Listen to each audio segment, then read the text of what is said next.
Әйелі басқа еркектің құшағында кеткен азамат жан сырын ақтарды. Әйелі көзіне шөп салған ер адам іштегі күйінішін айтып жан сырын ақтарды.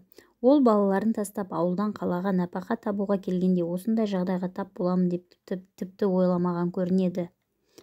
Бәріне сендер үшін бардым, басқа жол қалмады, не істеймін, өлтірсең де өзің біл деп әйелім аяғымды құшақ. Оны құшақтап отырып өзімнің де өкіріп жібергенімді білмей қалдым. Менен бұрын балаларыма нәпақа табам деп осындай жолға барған әйелімді кешіргім де келді. Бірақ мені өлтіріп барады. Болған жайды қаз қалпында баяндайын. Ауылда жұмыс болмай қалаға қаңғып келген бейшара отбасылардың бірі едік.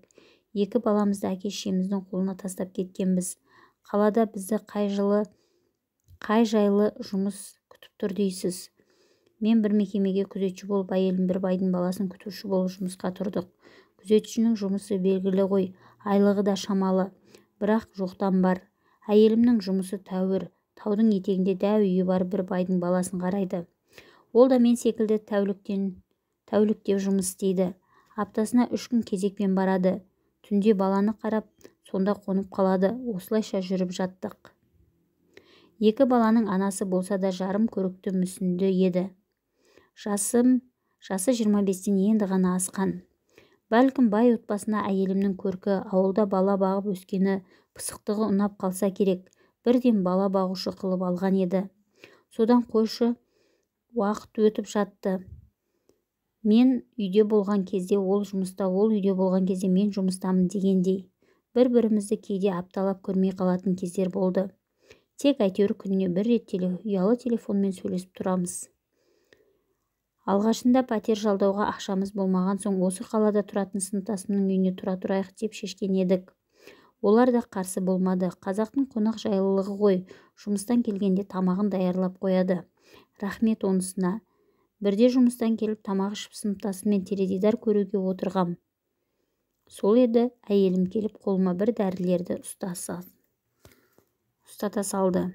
Бұл не дедім түсінбей. Әйеліңнің заказы ғой, алып қоя салшы деп еді.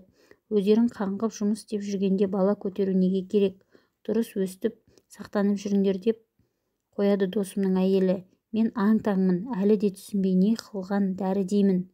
Бала болдырмайтын дәрі ғой, төсек қатынасын алдында шетін. Өткенде алып бергенім бітіп қалыпты, тағы алып қойшы деген соң алғаным ғой, келіншегіңе берерсін деп салдан шығып кетті. Не айтарымды білмей қалдым. Әйелімнің маған айтпай мұнысы несі?